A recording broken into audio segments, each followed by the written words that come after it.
Good morning from Edinburgh, Old Reekie. This place is that bad as far as Glaswegians are concerned that it's in much fear and trepidation that I enter the precincts of Old Reekie, so I've got to put a tie on. Hence the formal appearance this morning from Pipers'Persuasion. And for the chronologists again, it's Thursday the 25th of, what month is this? November. 2011. Anyway. 2010. 2010. Oh, we're not there yet. We're nearly there. Anyway, we have Tom Speirs for interview this morning. Very interesting man. Famous piper, of course. A famous teacher, which we'll get to later on. And in between, we have the judging, and we have involvement in various piping bodies, and we can also talk about the piping lineage and famous pipers that are existing and who have passed on. So all very interesting stuff. So just as usual, sit down and enjoy. Thank you. Tom, good morning. What we're going to talk about today is your experiences, broadly speaking, in piping and your influences. So let's start back the wee tune for Darvel, up the Irvine Valley, just from me. I'm now in Kilmarnock, and we've got to watch the cleanliness of water for you crowd for Darvel, you know. What you should mention, of course, with Darvel is Alexander Fleming. Aye. Fleming was born in Darvel. Yeah. And I reckon he's the second most famous guy that ever came out of Darvel. And who's the other one? Well, my old man. And what was his name? Jock Speirs, John Hamilton Muir Speirs. Yeah. Known as Jock. He preferred to be known as Jock. Okay. Was it there all his life, or did he come from somewhere else? No, he was born in Darvel. Mm-hmm. Born in the Black Bull in Darvel. Ah. And he spent the great majority of his life. He had army service.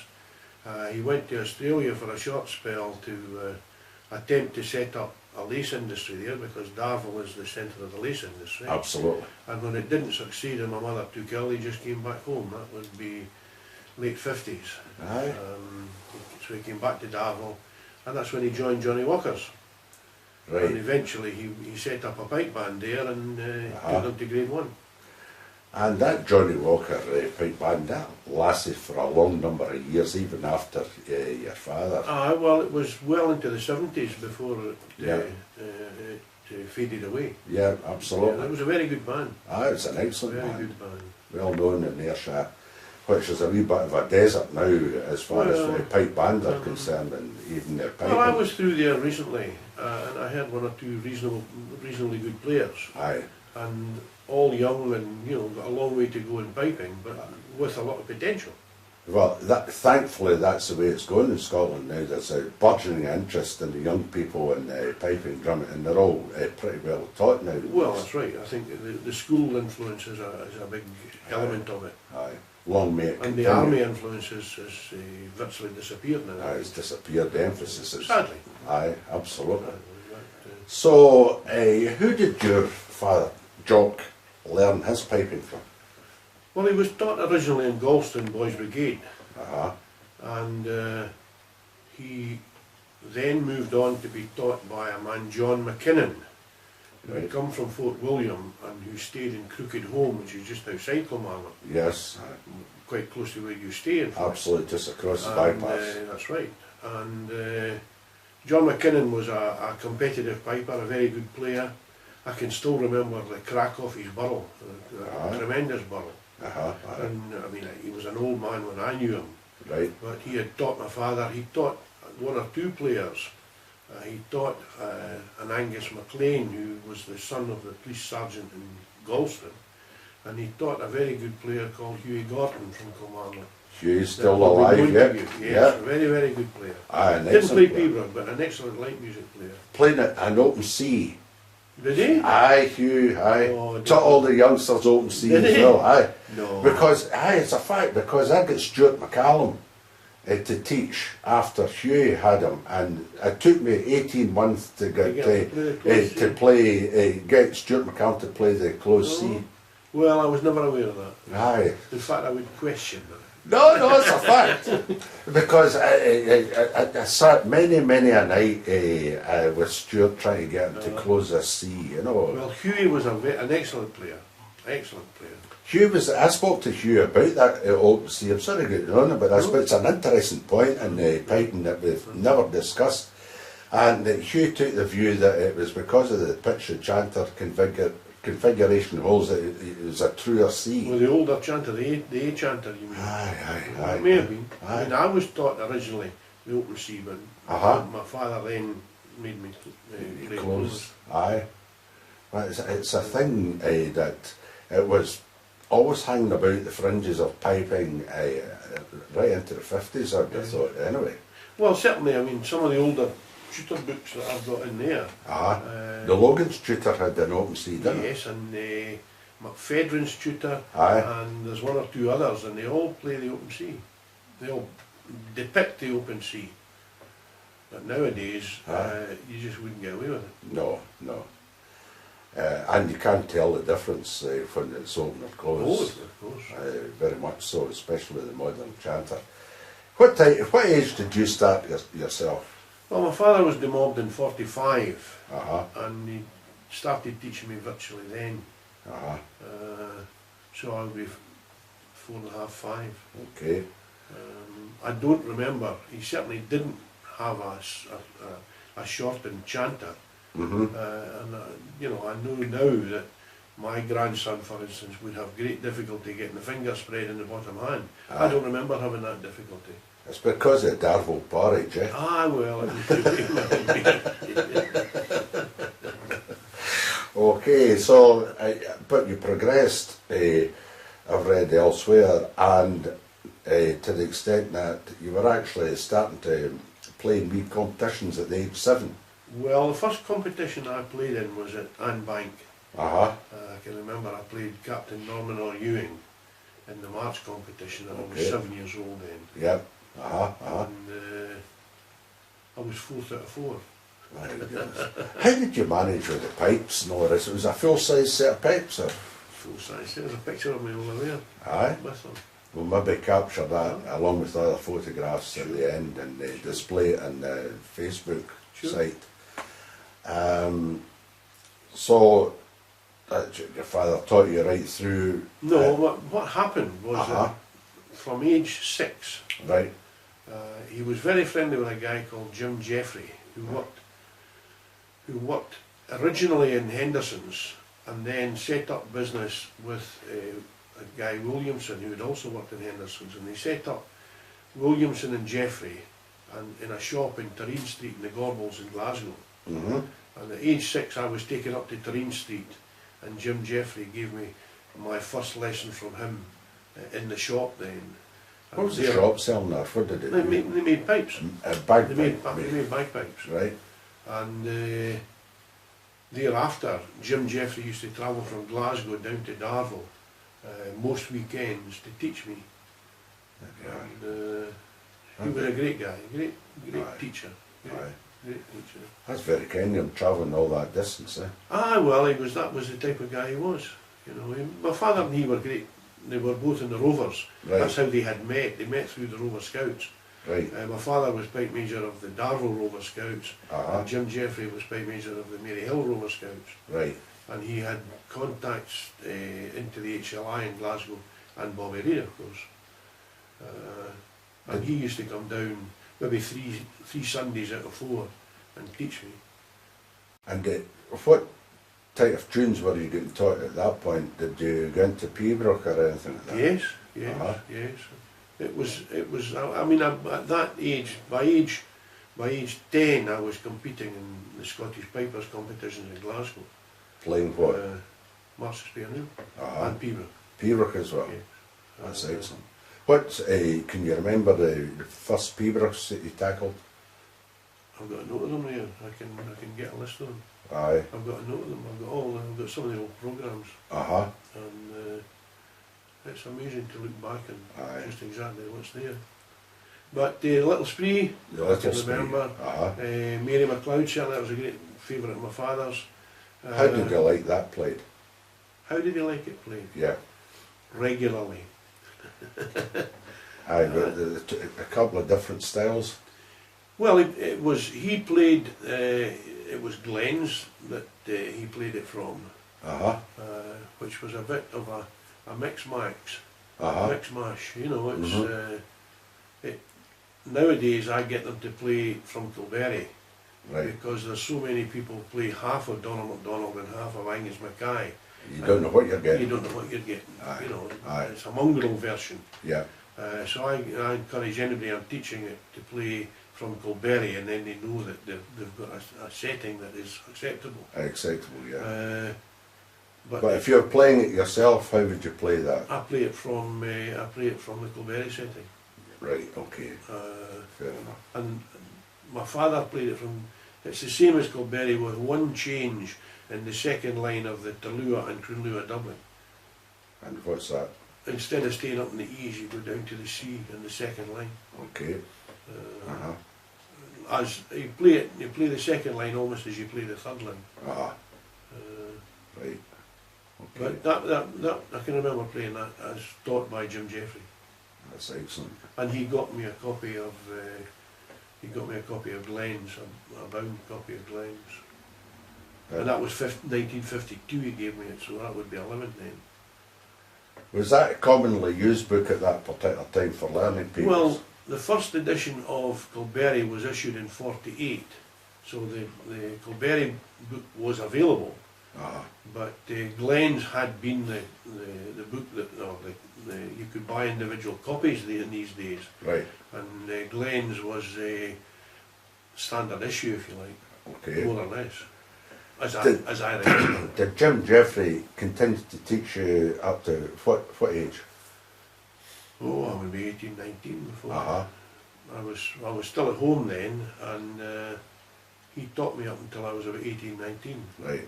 I had 1 year, I think, when I tried to play in some of the open competitions, and then virtually gave up competing.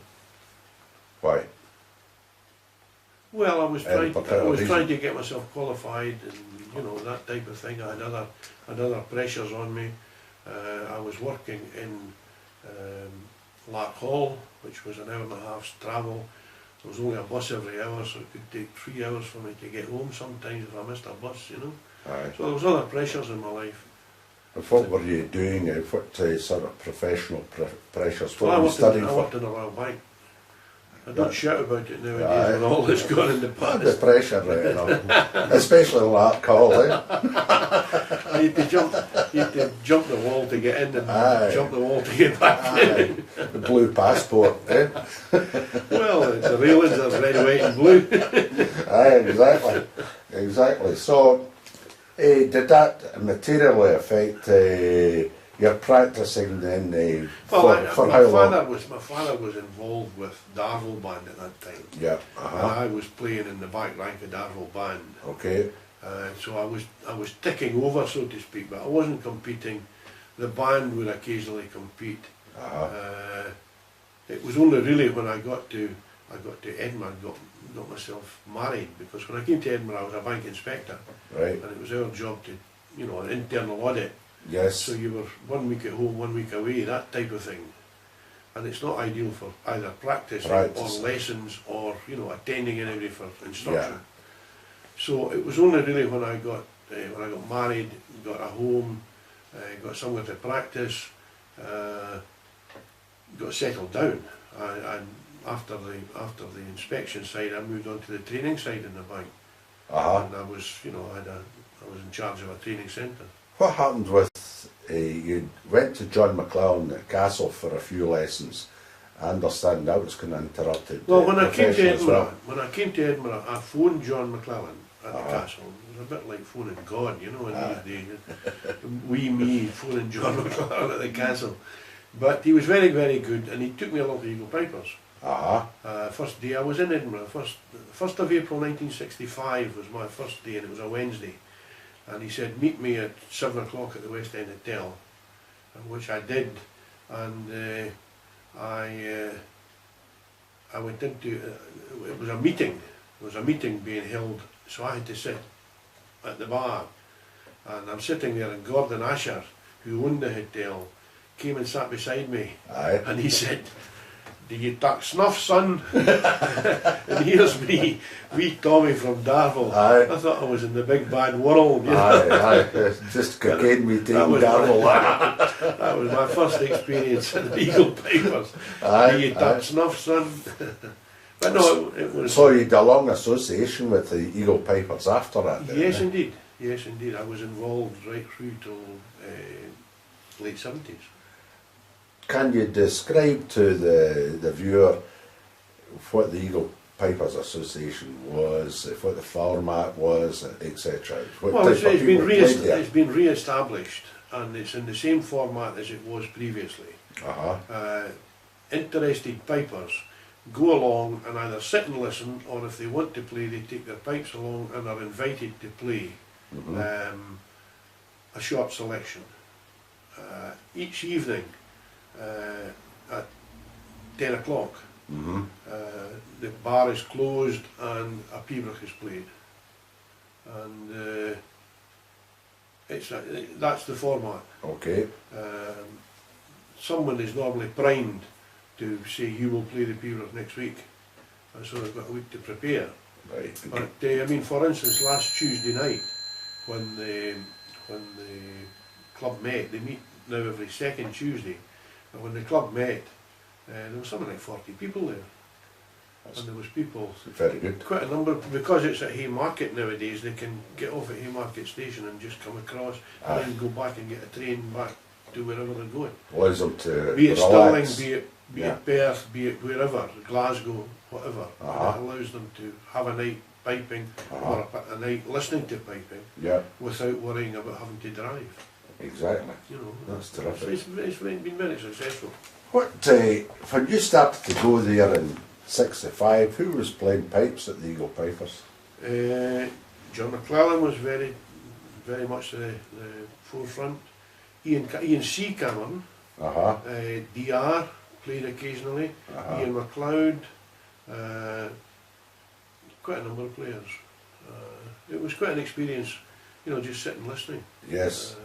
You pick up a lot of especially, tips as I well. mean, I had been away from piping for so long. Aye. It was interesting to come back and to listen to these people that had been well known to me, but had been, you know, names rather than people, you know. Did you find it a hard grind getting you up to standard again? Well, I was always lucky that my father made sure that my hands were well trained, very good. I spent a lot of time practicing. Yes. As a youngster. And I never had any great difficulty playing any of the movements. Right. So that when I came back to it, it just came back to me naturally. Okay. I think the biggest problem I had was that in the time that I'd been away from piping, the chanter had changed, the balance of the bagpipe had changed, people were much more knowledgeable about the bagpipe, and I had to work hard at getting a sound for myself. Yes. Because as a youngster, I didn't tune drones because my father tuned them. Right. I didn't select reeds because my father selected them. Okay. I didn't adjust reeds because my father adjusted them. Aye. So you suddenly get to the stage where you've got to do it yourself. You're through in Edinburgh And not only have you got to find out, I mean, nowadays when I'm teaching, I teach people that there's much more to piping than just moving your fingers. That you've got to learn to blow, you've got to learn to sight read, you've got to learn to set the bagpipe up, you've got to know what's wrong, and if it is wrong, what to do to put it right. Right. And these are all parts of the skill. Just to take you back then, what bagpipe did you play at that particular time? Well, I started off playing Jim Jeffries Henderson's. He had a set of 1895, I think it was, silver and ivory Henderson's, which he gave to me when I started to compete as a youngster. Right. And I went on playing them right through, I think, till the early 70s. But there was a set of pipes, a set of McDougall pipes that my father had. Right. And I had played them at one stage as a youngster because they were so light, you know, because I was, you know, playing as so young. And I got them out, and they were much more mellow than the Hendersons. A different sound A entirely. completely different sound, Yeah. and I suddenly realised that the majority of the important competitions that I was going to play in was indoors. Indoors. So you don't want to be knocking a judge off the bench Aye, because flattening because the your grass. drones are too loud or whatever. So I persevered with these McDougalls. I did play them in the Henderson stocks, Okay. but I played right through to 84, 83, 84. I played the McDougalls. And bag, what type of bag? Oh, I'm one of these dinosaurs that didn't have an Sheepskin. option. It was sheepskin. It was a real innovation when I put a tube in it. And what did you season it with at that particular time, 60s, 70s? Well, it was normally, the Hardy's Aye, so, seasoning. aye. I did try to make up my own seasoning, but I only did it once Aye. because it had egg white in it, and all of a sudden the egg. It was actually a good seasoning, the Hardy's season at that particular time. It was pretty stable and everybody knew what they were doing. Well, that's right. That's Aye. right. And of course the Decane reeds, and did you have any favourite sort of supplier at that time? Well, of my cane father, reeds? when he retired from Walkers, he started making reeds. So Well, problem I solved then. I had in fact, 2 nights before I played at Inverness in 1980, when I won the medal, I had to go and make myself an outside tenor because the outside tenor was soggy. Aye, And when you squeezed it, it just collapsed. aye. So aye. I reckon that if I hadn't done that, the pipe wouldn't have lasted at Inverness. Talking a moment ago about bagpipe and drone reeds, your preferred make of chanter at that particular time? Well, I played the Sinclair. I Uh-huh, played the Sinclair. yeah, Sadly, I had a magic flute uh-huh, that I got from old Willie Sinclair. right, But I went to Ireland and they wouldn't allow me to take my pipe onto the plane. It had to go in the hold, uh-huh, and somebody dropped the box and the chanter broke. And that was something like 3 months before I was due to play at over in Inverness, uh-huh, for the medal. yeah, And I was very fortunate that Harry McNulty got me a very good Sinclair chanter. that's So excellent. I'm forever indebted to Harry for that. Aye, aye, And that's the one that I went on to play. uh-huh, I believe it was a chanter that he had played in the police band when they won the World Championship. that's the Lothian Borders. Rolling Borders, yes. Aye. So I That's believe distinct it, from the other lot. as opposed to the West of Scotland Mafia. That's excellent, that. And the chanter reed for the Sinclair? Well, I used to play McAllister's. Uh-huh, I used to, great reeds. well, I used to try and get maybe a couple of McAllisters Aye. at the start of the year, Right. in the hope that they would be blowing in by August, September. Aye, Because aye, they used to take forever to How blow in. did you find the balance? The Sinclair chanters, I always had the notion, gave you quite a bit of volume, and McAllister reed applied to that chanter. And yet you're playing fairly quiet drones Sure. and McDougalls. How did you achieve a balance there? Well, I think if I were ever to be criticised, and I'm sure I was criticised, it was that the drone sound was not loud enough, was not potent enough. Yeah. But I preferred the mellow sound of the McDougalls Okay. to the louder Hendersons. Yes. Did you ever play the Hendersons outside when you're going round the games, for instance? Once I started playing the McDougalls, You just I stuck stayed with that. them. Aye. Ian, my son, played the Hendersons one time in the silver medal, Uh-huh. and it was like listening to a pipe band.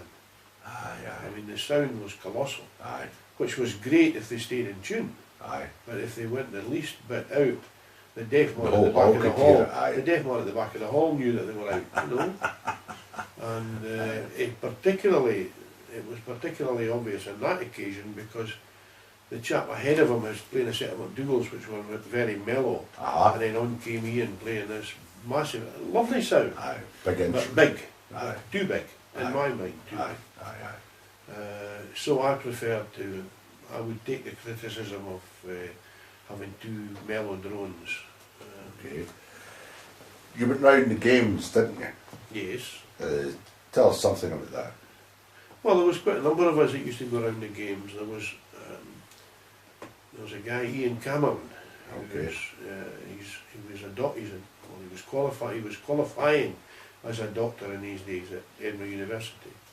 He's now the dean of the medical school down in Southampton. There was another boy, Derek Fraser, who came from Dumfries or Annan and had played with Walter Cowan's band then. Came to university in Edinburgh, and he's now down in Southampton beside Ian. Another chap, Jim Hood, Right. who came fairly late in life to Peterborough, but was very, very enthusiastic and a very good player and competitor. And quite often the four of us would go around the games together. Okay. And it was great fun. How many years did you do that? Well, my competing career when I came back to piping started 1970 and it finished in 83, so you know, Dozen years after. well, 12, 13 years. Latterly I wasn't going around nearly as many games, Right. but certainly in the short term, if there was a competition on, I would try to be at it. So how many games do you covered in a season? Summer season? Just I heads had up from one to the other. I had a caravan. Okay. And we placed it up at Burnham because we had the young family then, and we could go up to the caravan on a Friday night, off to the games on a Saturday, back to the caravan Saturday night, off to the games Sunday if there were games on, and then back home. So it saved something like 150 miles. That's And great. not every weekend that you got Saturday and Sunday, but No. if there was no games on a Sunday, you had a day at the caravan. But it was good fun. Absolutely. And you did your practice at the caravan as well, eh? Sometimes. Aye. Sometimes. Aye. Not in the caravan. What sort of, what were your favourite games to go round? I used to love Burnham games. Uh-huh. I still do. I judge there and now.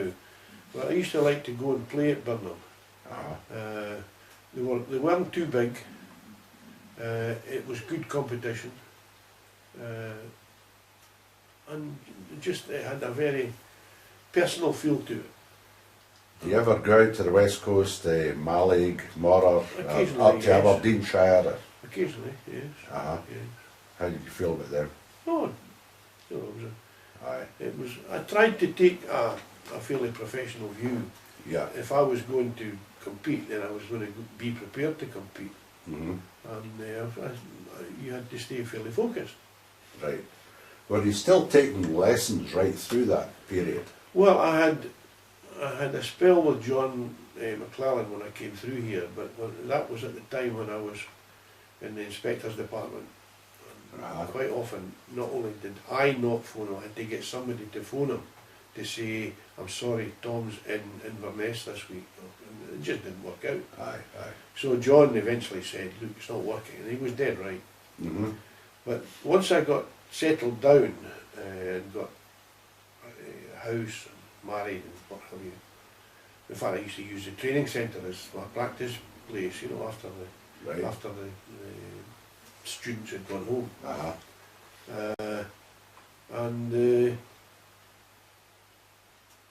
you know, that was where I practiced, and I went to Donald McPherson for a while. Okay, that's interesting. Want to tell us a wee bit about Donald McPherson? Well, Donald is so calm about everything. He's so precise about everything. Uh-huh. You know, you knew exactly what he wanted you to do, and if he didn't do it as he wanted, then he says, I don't think you should be playing that tune just at the moment. Don't play in public just for, you know, another couple of weeks. You know. And there were quite a number of tunes he said that to me. But it's the old story that when Donald McPherson says, do it this way, you do it that way if Aye, you can. naturally. And if he's not happy about it, then you work at it. Right. And I had great enjoyment, great pleasure being taught by sitting at the feet of Donald McPherson, if you like, if that's Aye. a fair way to put it. Yes. And because I admired him as a piper, everybody does. Yes. I also admired him as a teacher, but just as importantly, I admired him as a person. Yes. And these three A nice together, man, aye. at the stage that I was at that time, were very important. No doubt you'd pick up tips from Donald as well about the bagpipe itself. Oh yes, oh yes. I mean, Donald would bring out a reed and say, that's the reed I played on such and such an occasion. And you'd find it was something like 10 or 15 years ago. Aye, aye. I mean, he's that precise. Uh-huh. He's that meticulous, if that's the right word. And certainly, yes, he liked you to be playing on a very well balanced, well set up instrument. Aye. And what kind of pipes do you remember his pipes, the make of his pipes at all? No, not particularly. I mean, he did not play in front of me. We would have the practice chanter. Aye. We'd demonstrate in the practice chanter, but he didn't play. I don't remember him playing. Aye. I mean, it was once a week or once a fortnight. I was going through to Westerton in Glasgow. But he was competing right through for Oh, he was still competing at that stage. all the decades. Well, sort he of. was playing at a different level from the one I was playing at. Aye, aye, aye. But when was the last time you heard Donald playing then? Oh, I know it'd be a while ago, but the one I remember uh-huh, was when the last time he won the senior Premier at Owen. uh-huh, He played Lady MacDonald, uh-huh. and it was absolutely wonderful. And I had to declare that he had taught me the tune. not that I had taught him the tune, but he had taught me it. Were you judging? I was judging. So I had to declare to the other two. I think the other two judges were Andrew Keithley and Aye. Ronnie Morrison. Aye. And I had to come out and say, look, I've got to tell you that Donald actually taught me this tune. But it was wonderful. Aye. It was a wonderful experience. It's one that will stay with me. His standard remained like that through all the decades. Oh, yeah. I remember even as a very young boy going up to the College of Piping for the Echoes of Oban and listened to him playing then, and it just blew the audience away. Now that was way back in the mid-50s or something like that, you know. Yeah. Well, this would be in the 80s, Aye. maybe 30 years later. It's amazing. And that DVD that he's brought out, that was made in the 90s. There you are, eh? And it's wonderful. I remember watching. He had a much softer finger than me. I'm quite a hard finger. Yeah. He tried to soften it, but it didn't work. What was his great strength? Was it his musicianship or what? The fact that He's just full of music. aye. He's just full of music. Uh-huh. The bagpipe's merely an extension of him. Yeah. And it just, it fuses, And he, of course he's taught so many great pipers in his day. Oh, indeed. Very, very generous with his time, wasn't he? Yep. Aye. Yep. No, he's, as I say, it was wonderful just to sit at his feet Aye. and observe. So was that right through the 70s then you'd connection That was with? until the late 70s. Late 70s. And then we had difficulty getting a time for me to go through to Glasgow. Uh-huh. And I started going up to Jimmy McIntosh then. Ah, that's an interesting one too. Indeed. And whereabouts was Jimmy McIntosh? Well, he was in Dundee at the time, just outside Dundee. Right. And then he moved to Brechin. Okay. So I had to travel either by train to Dundee or by car to Brechin when he moved there. And then of course he went overseas. And what did you get from Jimmy McIntosh then? Well, I mean, I was still at that stage. I was still focused on winning the medals. So it was Right. It was medal tunes, Uh-huh. and eventually, 1980, I won the medal playing Ballard and Brog, which Donald had originally taught me. Donald McPherson originally taught me, and it was then taught to me by Jimmy McIntosh. It was very little different. There was one minor change, but Aye. that was it. What was Jimmy McIntosh's problems? Where did he come to piping? Well, he was taught by Brown and Nicol. Right. And, he'd been in the army, and he was involved with NCR pipe band in Dundee. Right. And I mean, when I came back to piping, he was already competing. So. See, Mike Cusack speaks very highly of Jimmy McIntosh as well. Oh, he was very good to me. I've been fortunate in that everybody who has taught me has given me 110% of what they know. Aye. You quite often in a teaching situation, if you're sitting next to Nellie and Nellie's instructing you, if Nellie only knows 50% and she only shows you 10% of what she knows, you're not going to learn much. Aye. But I've been very fortunate in that the people that I've sat next to have given me 110%, both of their knowledge and their experience. That's terrific. And that says a great deal about the people. And you had a couple of lessons from Donald MacLeod after that again, didn't you? I was fortunate enough to win, I think it was the B. Pembroke in the Scottish Pipers in Glasgow. And part of the prize was 6 lessons with Donald MacLeod. Right. And I was going to Jimmy McIntosh at the time, but I said to Jimmy, look, I would very much like to be able to put on my piping CV that I had lessons with Donald MacLeod. And Jimmy agreed wholeheartedly, so I used to go through on a Saturday morning to Grange and Campbell's shop. Just off of Girl Street. That's right. Mm-hmm. And while Donald was working away in his office place, I would be playing in another room. And then we'd come and we'd sit and have a cigarette and we'd discuss the tune. And again, a wonderful experience. Terrific. Wonderful experience. So, we've dealt with your tutors, if you like, and I'd like now to cover the Pembroke prizes. You made passing mention of the gold medal at Inverness. Tell me more about that and your other major prizes. Well, I don't know what to say about it. Right, what tune did you play? I played the Battle of Ballard and Brog. Okay. A long tune? No, it's ground, some variation, Terlua Singling Dublin, Crinlua Singling Dublin.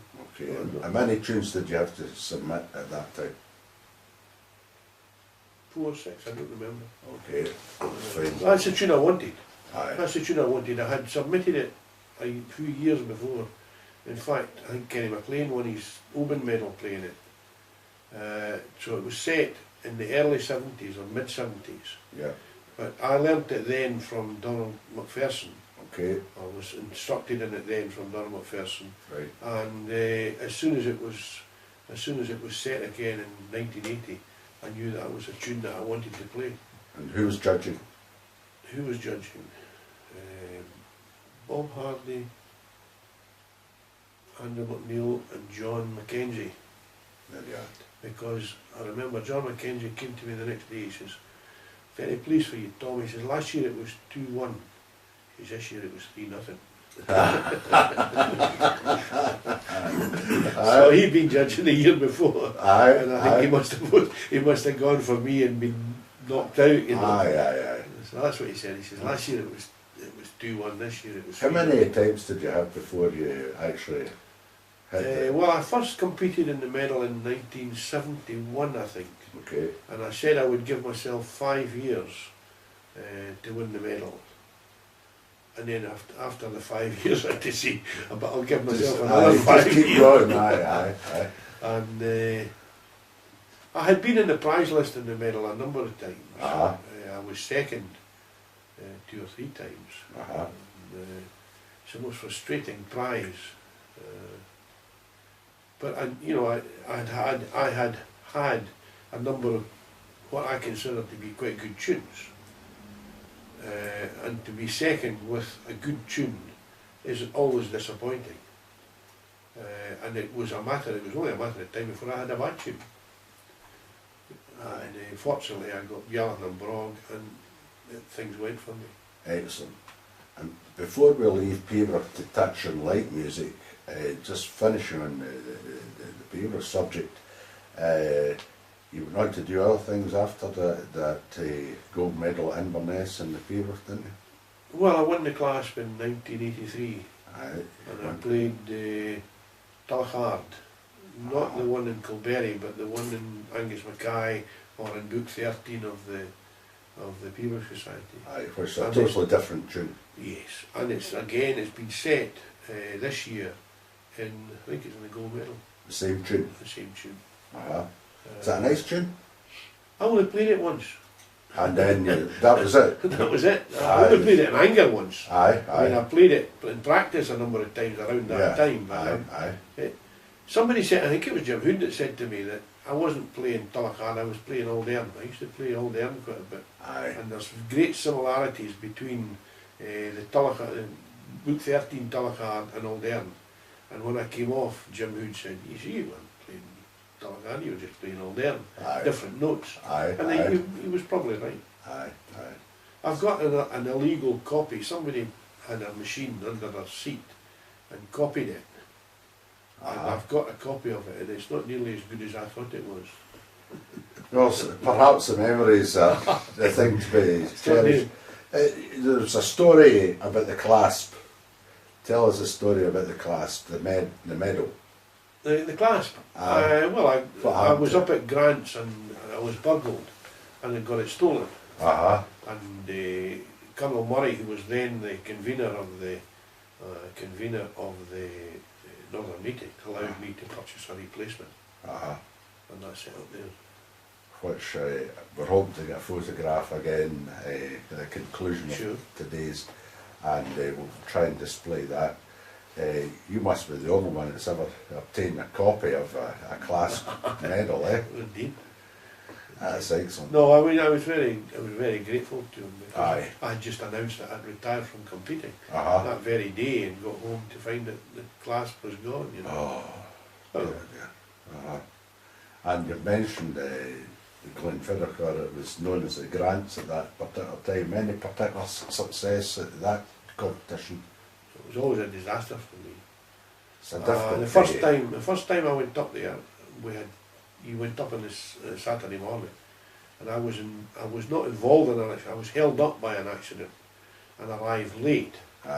So by the time I got in, I was a bit flustered. And I had never been in the Great Hall.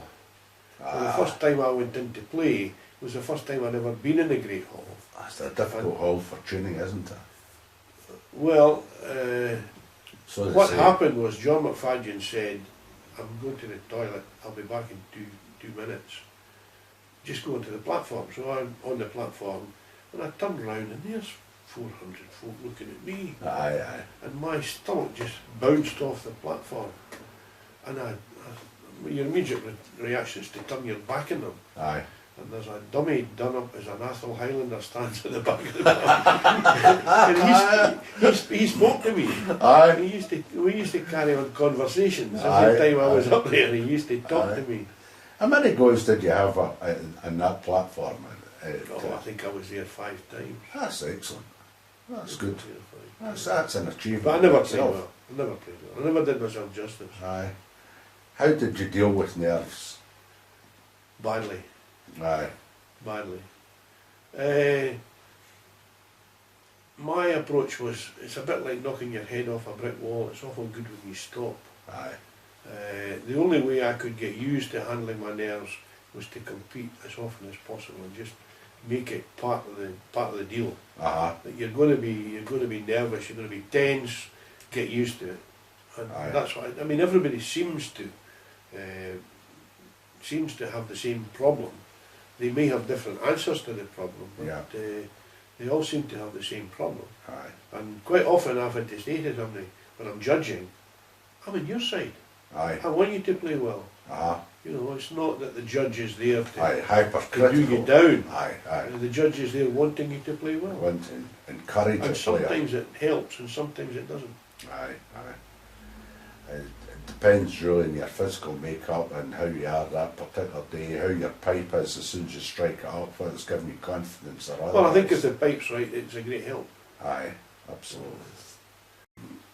I'm just looking through here. When did you start to go into judging? When did it? Well, there was and there is a sort of natural progression Yes. from competitor through to judging. Ah, And by the mid-80s, late 80s, I was being invited to judge. aye. Nowadays there's a list of judges at various levels, which is provided to the promoters of competitions, Ah, and that a list of names is available to them, ah, and that's how it happened with me. That you get the odd invitation here, there, and everywhere, particularly some of the bigger competitions. yes. I never covered the MSR, and I'm just apologies to the viewer, but I'm going to come back onto judging again. But a quick mention on the MSR. You played Abercairnie Highlanders and various others. Well, it's a bit of a story.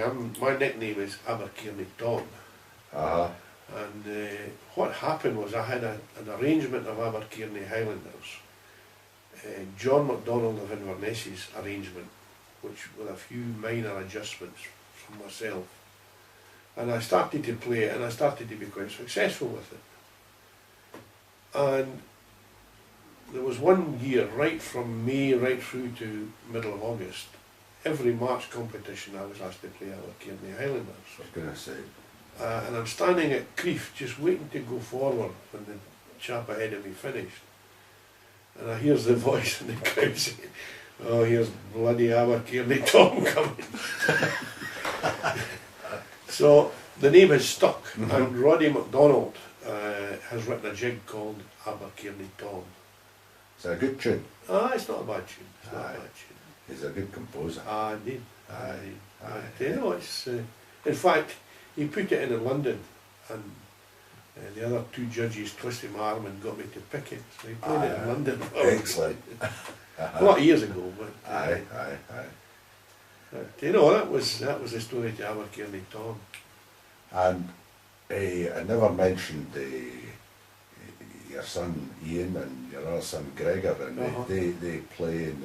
Did you teach them, or did you get other people to teach? Well, I would credit my father with a lot of the teaching, certainly of Ian, not so much Gregor. Gregor was maybe just a wee bit young, but I had not realised what a good instructor my father was until I saw him teaching Ian. He had the ability to make practicing interesting, to pass on his enthusiasm to the player.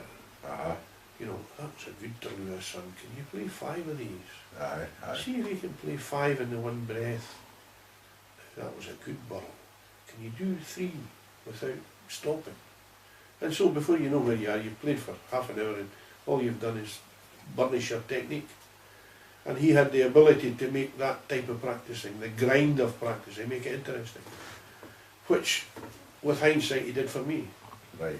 And you passed, of course, a lot of your knowledge on to Ian and Gregor about Pembroke and everything else. When they were staying here, if they were playing, I would be listening to them. And if I felt that a comment was justified or necessary, then I made sure that they got the comment. Yeah. Some more forcibly than others. Aye. I tend to be quite proactive when somebody's playing in front of me. Right. And that's why I don't like to listen to them competing.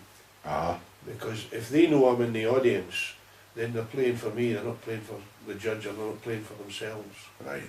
And I don't have the bottle for it anyway. So just make yourself So scarce. get on with it. Aye. But they blow wonderful bagpipes, and they've obviously taken a lot from you read the instrument as well as the playing. Well, yes, I think that's probably true. Strangely enough, Gregor, before he moved down south, I was teaching him Battle of Pass-a-Grief, Uh-huh. and he says, I can remember you playing that when I was going to sleep. And when I thought back, the kid was only 3 or 4 years old. Aye, aye. So, you know, something must have rubbed off in them. That's great. And certainly, both of them have highly developed senses of hearing. Uh-huh, uh-huh. Ian plays my father's bagpipe, which is a Cocoswood Henderson, Right, which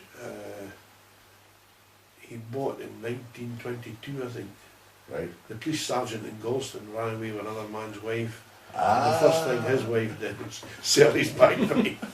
So, well, some good came of it all after all, eh? So he bought it for £7.50 My in goodness. 1922. Aye. It's a lovely pipe. And Ian has it singing. Aye. Uh, But like most pipers, you know, it's a piper's neurosis is the bagpipe. They all get neurotic about it. Aye. You know? And now you're into teaching, Uh-huh. more or less full time, and Well, how do you go about I this? teach 1 day a week at Merkison Castle School in Edinburgh, Uh-huh. which is a private boarding school. Yeah, And I've got a number of competing pipers who come for lessons. uh-huh. How do I go about it? It depends. It depends what level they're at. Okay.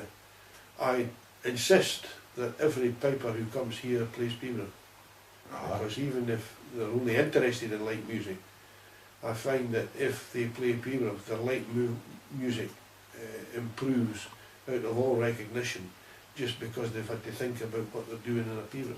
Aye. So that's one of the things I insist on. Uh-huh. How I go about it depends on what level they're at. Okay.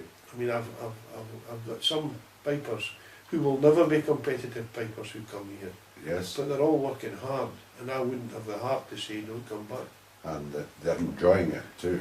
They get more fun out of piping than I do. What about 2/4 marches? Do you have any set formula for tempos or anything like that? Or what's your feeling about people playing in front of you as a judge, playing 2/4 marches, and are you teaching 2/4 marches? What do you think about that?